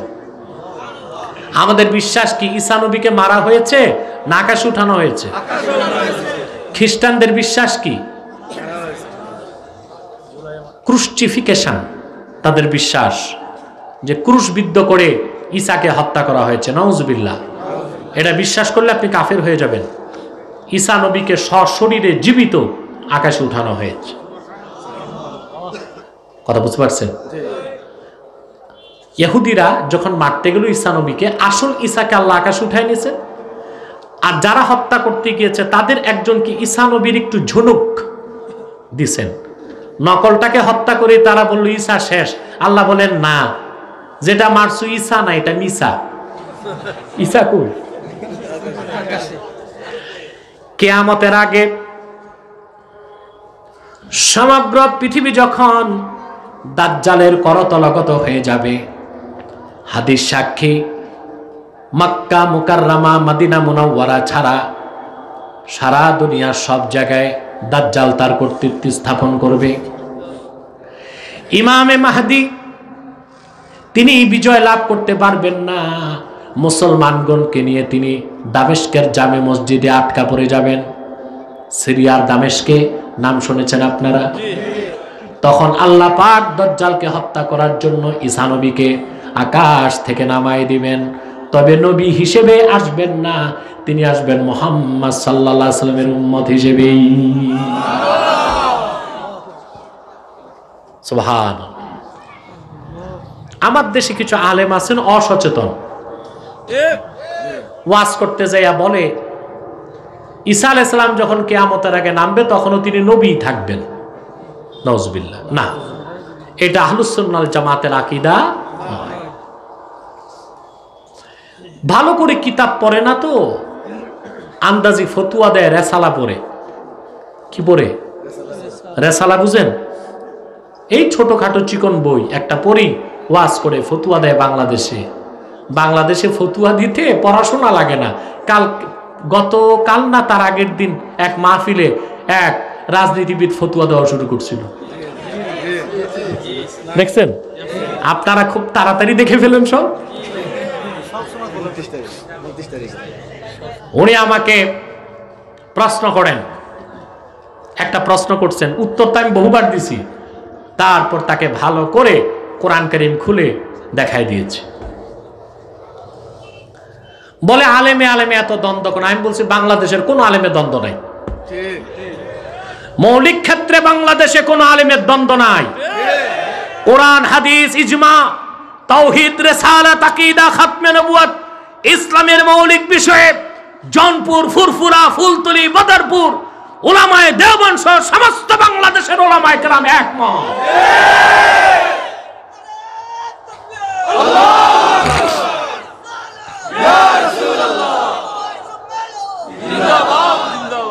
ছোটখাটো বিষয়ে দ্বন্দ্ব তো থাকতেই পারে। একটি ঘরে 5টি ভাই থাকে, একমত থাকে, সমস্যা থাকে। কিন্তু শত্রু যখন ঘরে আগুন দিতে আসে, 5 ভাই তখন এক হয়ে যায় শত্রুকে দমন করতে। মনে রেখো সংশয়বাদীরা, মনে রেখো নাস্তিক্যবাদীরা, সোনার বাংলার সমস্ত মুসলমান ইসলামের সুমহান স্বার্থ রক্ষায়, কোরআন হাদিসের ইজ্জত রক্ষায়, বাংলাদেশের স্বাধীনতা সার্বভৌমত্ব রক্ষায় বাংলাদেশের সমস্ত আলেম ওলামা এক প্ল্যাটফর্মে এসে গিয়েছে। কোনো দ্বন্দ্ব নাই।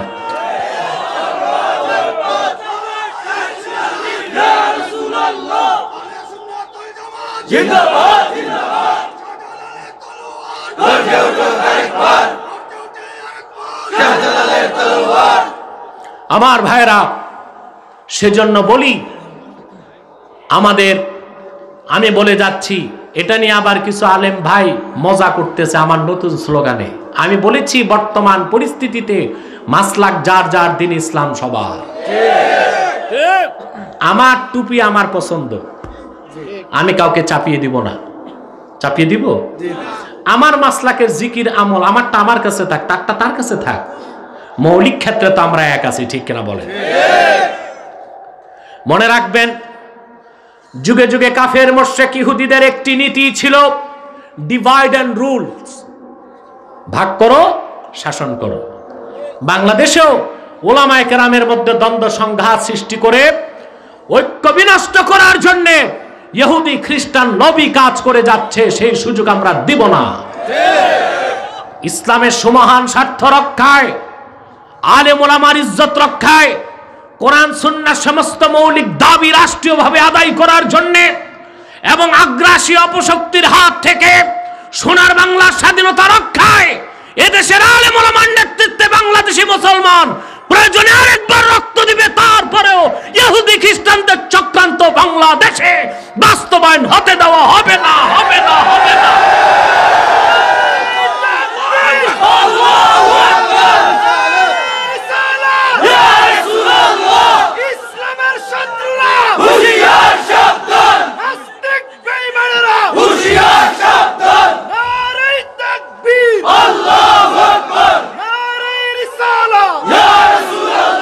আমার ভাইয়েরা, বাংলাদেশ উন্নতির দিকে এগুচ্ছে, এতে অনেকের চোখে শুল বেসে গেছে। করোনার মধ্যেও বাংলাদেশের মানুষের জিডিপি বার্ষিক আয় $1800 পার হয়ে গেছে। এটা আমি বলেছি, এটা সরকারের কৃতিত্ব নয়, এটা আল্লাহর কোরআনের বরকত। ঠিক কিনা? ওই যে কোরআনের আলোচনা হয়, হক্কানি দরবারগুলোতে জিকির ফিকির হয়, মিলাদ কিয়াম হয়, দরুদ সালাম হয়। এদেশে এত আজান আরবের বাইরে বিশ্বের কোথাও হয় না। এদেশে এত মাদ্রাসা কোরআনের তেলাওয়াত আরবের বাইরে কোথাও হয় না। আল্লাহ আকাশ ও জমিনের রহমত বরকতের দরজাগুলো খুলে দিচ্ছেন। আমাদের জিডিপি চলে গেছে $1800 পার হয়ে গেছে। উপমহাদেশে পাকিস্তানিদের থেকে, ভারতীয়দের থেকে বাংলাদেশিরা ধনী। আলহামদুলিল্লাহ বলে। বাংলাদেশ উন্নতি করছে, ঠিক কিনা? এই উন্নয়ন ধরে রাখতে হলে কোরআন সুন্নাহর বিধানগুলোকে মেনে নিতে হবে। যত মানবো বরকত বাড়বে, ঠিক কিনা বলেন? আর বাংলাদেশের সবচেয়ে বড় শত্রু হচ্ছে সংশয়বাদী, নৈরাজ্যবাদী, নাস্তিক বুদ্ধিজীবীরা। ওদের একটাই মিশন, কিভাবে ওয়াজ মাহফিল বন্ধ করা যায়, বেশি বেশি যাত্রা থিয়েটার করা যায়, ঠিক কিনা বলেন?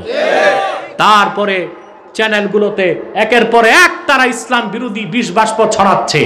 কিন্তু ইনশাআল্লাহ 1000 চ্যানেল একদিক আর কোরআন সুন্নাহ পন্থীদের চ্যানেল একদিক, সেটাই বিজয় লাভ করবে। আপনারা অবাক হবেন, 3টি লাইভ শো আমার হয়েছে। বাংলাদেশের ইতিহাসে কোনো লাইভ শো এতটা আলোচিত হয়নি। আলহামদুলিল্লাহ বলেন। অথচ আমাদের কাছে স্যাটেলাইট চ্যানেল নাই, ঠিক কিনা? সামান্য ইউটিউব চ্যানেল সমস্ত স্যাটেলাইট চ্যানেলের জবাব হিসেবে কাজ করে যাচ্ছে। আলহামদুলিল্লাহ বলেন। এটা আল্লাহর কোরআনের বরকত, এটা ইমানের শক্তি, ঠিক কিনা বলেন? বলছিলাম ঈসা আলাইহিস সালাম আল্লাহর কাছে দরখাস্ত করে উম্মত হয়েছে, ঠিক কিনা? দামেস্কের জামে মসজিদে ইমাম মাহদি ভিতরে থাকবেন, মুসল্লিরা দাঁড়ায় থাকবে, নামাজ পড়বে, আসর নামাজ। কিতাব থেকে যতটুকু দেখেছি শুক্রবার দিন থাকবে। কোন দিন? শুক্রবার দিন। দামেস্কের জামে মসজিদে আসর নামাজের আজান হয়ে যাবে, কিছুক্ষণ পরে কামত হয়ে যাবে। লোকজন ইমাম মাহদিকে বলবেন যান নামাজ পড়ান। তিনি বলবেন না, আমি সংবাদ পেয়েছি আমার ভাই মরিয়ম তো নয়, ঈসা রুহুল্লাহ আকাশ থেকে নেমেছেন, তিনি আসলেই জামাত হবে। মুসল্লিরা বেরিয়ে যাবে বাইরে, তাকায় দেখবে দামেস্কের জামে মসজিদের পশ্চিম পাশের মিনারা দিয়ে হযরত ঈসা নামতেছেন। আর কেউ বলেছেন পূর্ব পাশের মিনারা দিয়ে নামতেছেন। তিনি ভিতরে ঢুকবেন, ইমাম মাহদি দাঁড়িয়ে থাকবেন মেহরাবে। কোথায়? আমাদের হানাফিদের শ্রেষ্ঠ আকীদার কিতাব শারহু ফিকহিল আকবার নাম শুনেছেন না? দারুন নাফায়েস, লেবানন বৈরুতের ছাপ। যতটুকু আমার মনে পড়ে 229 পৃষ্ঠায় এবারত আছে, হযরত ইমাম মাহদি ঈসা আলাইহিস সালামকে বলবেন, ফায়ুশিরুল মাহদি ইলা ঈসা ইবনে মারইয়াম বিত্তাকাদ্দুম। হযরত ইমাম মাহদি ঈসা রুহুল্লাহকে বলবে, হুজুর আজান শেষ, একামত শেষ, আপনি নামাজ পড়ান। কিন্তু মরিয়ম তো নয়, হযরত ঈসা রুহুল্লাহ স্বীকার করে বলবেন, না, বর্তমান উম্মতের ইমাম আপনি মাহদি, আপনি নামাজ পড়াবেন, আমি আপনার পিছনে নামাজ পড়ব। কেন তিনি নামাজ পড়াবেন না পড়বেন? শারহু ফিকহিল আকবারে তার জবাব এসেছে, ফায়াক্তাদি বিহি লিয়াজহারা মুতাবিআতা নবিয়িনা মুহাম্মদ সাল্লাল্লাহু আলাইহি ওয়াসাল্লাম। একটি কথার প্রমাণ দিতেই তিনি ইমাম হবেন না, মাহদির পিছনে নামাজ পড়বেন, তা হলো তিনি এর মাধ্যমে প্রকাশ করবেন, আমি ঈসা নবী হয়ে আসি নাই, মুহাম্মদ সাল্লাল্লাহু আলাইহি ওয়াসাল্লামের উম্মত হয়ে এসেছি। সেজন্যই বলি ভাইরা, হযরত মুসা দরখাস্ত করেও তো নবী হতে পারেন নাই, মরিয়ম তো নয়, ঈসা দরখাস্ত করে নবী হয়েছেন। আর আমি আপনি বিনা দরখাস্তেই উম্মতে মুহাম্মদী হয়ে গিয়েছি। যদি উম্মত থাকতে চান, জীবনে কোনোদিন কুফর করবেন না। কুফর এনকার, কুফর এনাত, কুফর জুহুদ, কুফর নেফাক, কোন একটা কুফর যদি আপনার দ্বারা হয়, আপনি রাসূলুল্লাহর উম্মত থেকে খারিজ হয়ে যাবেন। আমার এটাই আজকে সবক। কোন অবস্থায় কুফুরির গুনাহ করবেন না, শিরকির গুনাহ করবেন না। যদি হয়ে যায় তাৎক্ষণিক তওবা করবেন, যদি গোপনে হয় গোপনে তওবা করবেন, যদি প্রকাশ্য হয় প্রকাশ্যে তওবা করবেন, লেখায় কুফর হলে লেখায় তওবা করবেন, একাকী হলে একা তওবা করবেন, ইজতিমাই ভাবে হলে ইজতিমাই ভাবে তওবা করবেন। পারবেন ইনশাআল্লাহ? আমরা কিছু পারি আর না পারি, রাসূলুল্লাহর উম্মত হয়ে কবরে যেতে চাই। রাজি আছেন? আল্লাহ পাক কবুল করুক, মঞ্জুর করুক, বলুন আল্লাহুম্মা আমিন। অনেক রাত হয়ে গেছে, আর আমি কষ্ট দিচ্ছি না আপনাদেরকে। এখনই মুনাজাত করব ইনশাআল্লাহ। আমার কাছে কিছু প্রশ্ন এসেছে, আপনাদের উত্তর লাগবে সবার? তাহলে আর একটি লোকও নড়াচড়া করতে পারবেন না, একদম আদবের সাথে বসেন। আমি চেষ্টা করব উত্তরগুলো আপনাদেরকে দেওয়ার জন্য। তবে অনেকে প্রশ্ন করে বিতর্ক সৃষ্টি করতে, বিতর্ক সৃষ্টি হয় এইরকম কোন প্রশ্নের উত্তর আমি দিব না। যে প্রশ্ন থেকে আমি বুঝবো এই প্রশ্ন করার উদ্দেশ্য জ্ঞান অর্জন, এই প্রশ্ন করার উদ্দেশ্য হচ্ছে সমস্যার সমাধান, আমি তার উত্তর দিব। কিন্তু যদি বুঝি যে এই প্রশ্ন করার উদ্দেশ্য, প্রশ্নের উদ্দেশ্য হচ্ছে ফিতনা করা, সংশয় সৃষ্টি করা, অনৈক্য তৈরি করা, আমি এরকম প্রশ্নের উত্তর আপাতত দিব না। আলহামদুলিল্লাহ, মুহাম্মদ সাল্লাল্লাহু আলাইহি ওয়াসাল্লামের সদকায় এই ক্ষুদ্র জীবনে বাংলাদেশের মাঠে ময়দানে প্রকাশ্যে যত প্রশ্নের সরাসরি উত্তর আমি দিয়েছি, মনে হয় আর কোনো আলেমের সৌভাগ্যটা হয়নি। এখন তো আমার দেখা দেখি অনেকে প্রশ্নের উত্তর চালু করেছে, দিচ্ছে, দেখ। তবে আমি চাই তারা সঠিক উত্তরটা দেখ, যেটা জানা নাই সেটা বাদ দিয়ে দেওয়া দরকার। ঠিক কিনা বলে? আমি আপনাদেরকে নিয়ে মুনাজাত করব, সবার গুনাহ মাফের জন্য আমরা ইনশাআল্লাহ দোয়া করব। এখন আমি আমার সংগঠনের পক্ষ থেকে একটি ছোট্ট কথা আপনাদেরকে বলতে চাই। আপনারা এখানে যারা এসেছেন বিভিন্ন দলের পক্ষ থেকে, ঠিক কিনা? কিন্তু মাঠে কোনো দল নাই, আছে? কথা বলে না। এখানে সব দলের লোক আছেন আপনারা, কিন্তু আপনাদের মধ্যে কোনো মাঠে দেখছেন প্রশ্ন কত? আর কোনো প্রশ্ন আমি নিব না। আশা করি এগুলোর এক কথায় উত্তর দিব ইনশাআল্লাহ। আল্লাহ কবুল করুন। প্রিয় ভাই সব, আপনারা বিভিন্ন দলের লোক আছেন, আছেন না? কিন্তু আপনাদের মধ্যে কোনো দলাদলি সংঘাত আছে এখানে? কারণ আপনারা এখানে এসেছেন একটাই পরিচয়, আমরা মুসলমান।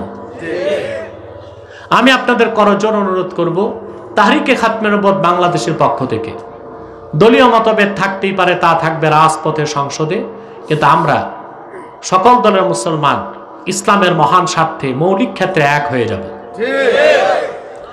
ইসলামের শত্রু যারা কাফের, মুশরিক, বেঈমান, তাদের চক্রান্তকে নস্যাৎ করার জন্য সকল দলের মুসলমানকে ঐক্যবদ্ধ থাকতে হবে। বাংলাদেশে বিভিন্ন ধর্মের লোক আছে, তারা তাদের ধর্মকর্ম পালন করে, আমাদের পক্ষ থেকে কোনো বাধা নাই, আছে বলেন? কিন্তু দুঃখজনক একটি সম্প্রদায় আছে যারা ইসলাম ও মুসলমানের সবচেয়ে বড় শত্রু, বাংলাদেশের স্বাধীনতা সার্বভৌমত্বের শত্রু, সেটা হলো কুখ্যাত কাদিয়ানি সম্প্রদায়। তারা অমুসলিম, তারা কাফের। তাদেরকে যারা কাফের বলবে না, তারাও কাফের, কারণ তারা আল্লাহর আখির নবী মুহাম্মদ সাল্লাল্লাহু আলাইহি ওয়াসাল্লামকে আল্লাহর শেষ নবী হিসেবে বিশ্বাস করে না। চিল্লায় বলেন নাউজুবিল্লাহ। এই জন্য তারা কি? তারা মানুষকে ধোঁকা দেওয়ার জন্যে মুসলমানদের মতো দাড়ি রাখে, টুপি লাগায়, মুসলমানদের মতো নাম রাখে। তাই বলি কি তারা মুসলমান হতে পারবে? বলুন তো ভাই, দাড়ি রাখলে যদি কেউ মুসলমান হতো, তো রবীন্দ্রনাথ ঠাকুরের চেয়ে বড় মুসলমান কে হইত? সে মুসলিম ছিল না অমুসলিম? টুপি লাগালে মুসলমান হওয়া যায়? মহাত্মা গান্ধী লম্বা একটা টুপি লাগাইতো, কালো রঙের লম্বা কিস্তি, সে কি মুসলিম ছিল না অমুসলিম? নাম রাখলে মুসলমান হওয়া যায়? এক শয়তান বোতল ভর্তি পেশাব, উপরে লেবেল লাগিয়ে দিয়েছে শরবত, ওটা কি শরবত হবে? ভিতরে কি?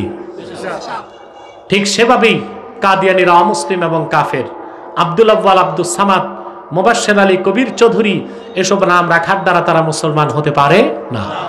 ভাইয়েরা আমার, বন্ধুরা আমার, আমার আল্লাহ, নূর নবী আমার হযরত মুহাম্মদ সাল্লাল্লাহু আলাইহি ওয়াসাল্লামের ইসলাম ও কোরআনের হাজার হাজার হাজার বছর পরে বর্তমান ভারতের কুখ্যাত পাঞ্জাবের কুখ্যাত গুরুদাসপুরের কুখ্যাত কাদিয়ানে ইংরেজ আমল এক শয়তান নিজকে নবী দাবি করেছে। চিল্লায় বলেন নাউজুবিল্লাহ। ওই শয়তানটার নাম রেখেছিল তার বাপ মির্জা গোলাম আহমদ কাদিয়ানি। সাবধান সাবধান, কাদিয়ানের কাজ্জাব, মিথ্যা নবুয়তের দাবিদার মির্জা গোলাম শয়তান কাদিয়ানিকে গোলাম আহমদ বলা যাবে না, কারণ গোলাম আহমদ অর্থ হচ্ছে আহমদ এর গোলাম। কোন কাফের কোনোদিনও গোলাম আহমদ এর গোলাম হতে পারে না। আর কাদিয়ানের কাজ্জাব, মিথ্যা নবুয়তের দাবিদার মির্জা গোলাম শয়তান কাদিয়ানি ছিল শেষ দরজার কুখ্যাত কাফের। সে গোলাম আহমদ এর গোলাম ছিল না, সে ছিল কুখ্যাত শয়তানের কুখ্যাত গোলাম। কাদিয়ানের কাজ্জাব, মিথ্যা নবুয়তের দাবিদার মির্জা গোলাম শয়তান কাদিয়ানির উপর গজব এসেছে 1908 সালে। যখন গজব এসেছে, কাদিয়ানের কাজ্জাব, মিথ্যা নবুয়তের দাবিদার মির্জা গোলাম শয়তান কাদিয়ানি 1908 সালে ধ্বংস হয়ে কুখ্যাত জাহান্নামের কুখ্যাত কুকুরে পরিণত হয়েছে, তার অনুসারীরাও ধ্বংস হয়েছে। বর্তমানে কিছু কাদিয়ানি বাংলাদেশে আছে যারা ইসলাম ও মুসলমানের বিপক্ষে চক্রান্ত করে যাচ্ছে। বিভিন্ন দফতরে, মন্ত্রণালয়ে, অফিসে, আদালতে তারা বসে আছে, সুকৌশলে নিকৃষ্ট ডিপ্লোমেসির মাধ্যমে ইসলাম ও মুসলমানের বিপক্ষে কাজ করে যাচ্ছে। তাদেরকে নির্মূল করার জন্য সকল দলের মুসলমানকে ঐক্যবদ্ধ হতে হবে। তারা মানুষকে ধোঁকা দিয়ে কাফের বানাবার ক্ষেত্রে নাম পরিবর্তন করে করে মিথ্যা পরিচয় দেয়। কখনো নিজেদের পরিচয় দেয় আহমদি জামাত, কখনো বলে আহমদিয়া জামাত, কখনো বলে আহমদি সম্প্রদায়, কখনো বলে আহমদিয়া সম্প্রদায়, কখনো বলে আহমদি মুসলিম জামাত, কখনো বলে আহমদিয়া মুসলিম জামাত।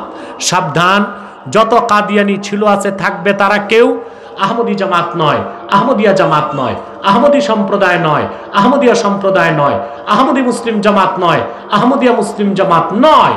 তারা শয়তানি জামাত, কুখ্যাত জাহান্নামের কুখ্যাত কুকুরের দল। আমাদের সকল দলের একটাই দাবি, অনতিবিলম্বে স্বাধীন বাংলায় শয়তান কাদিয়ানীদেরকে রাষ্ট্রীয়ভাবে অমুসলিম ঘোষণা করতেই হবে, করতেই হবে, করতেই হবে। এই দাবি আদায়ে তাহরিকে খাতমে নবুয়ত বাংলাদেশের ব্যানারে যদি জানমাল দিতে হয়, কারা কারা প্রস্তুত আছেন দু হাত তুলে দেখা।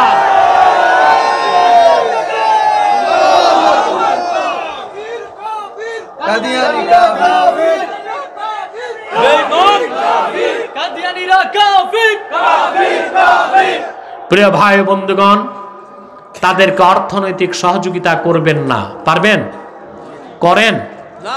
করেন। প্রাণ কোম্পানির যত জিনিস তাদের, সেজান কোম্পানির জুস তাদের, RFL এর পণ্য তাদের, প্রথম আলো, ডেলি স্টার, কালের কণ্ঠ, এগুলো তাদের। এগুলো ধরবেন না, কিনবেন না, বেচবেন না, মনে থাকবে? বিদায় বেলা একটা অনুরোধ, আমাদের দেশে এখন করোনা মহামারীর চার একটা বড় মহামারী ছড়ায় গেছে। ওটার নাম জানেন? সুদ। এটা অনেক বেড়ে গেছে, ঠিক কিনা? নামটা জানেন না, কামটা জানেন, ঠিক কিনা? সুদ খাবেন না। সুদের সবচেয়ে বড় ক্ষতি যে আপনি যে ইবাদত করেন এটা কবুল হবে না, বুঝতে পারছেন? এই সুদ থেকে বাঁচার চেষ্টা করবেন।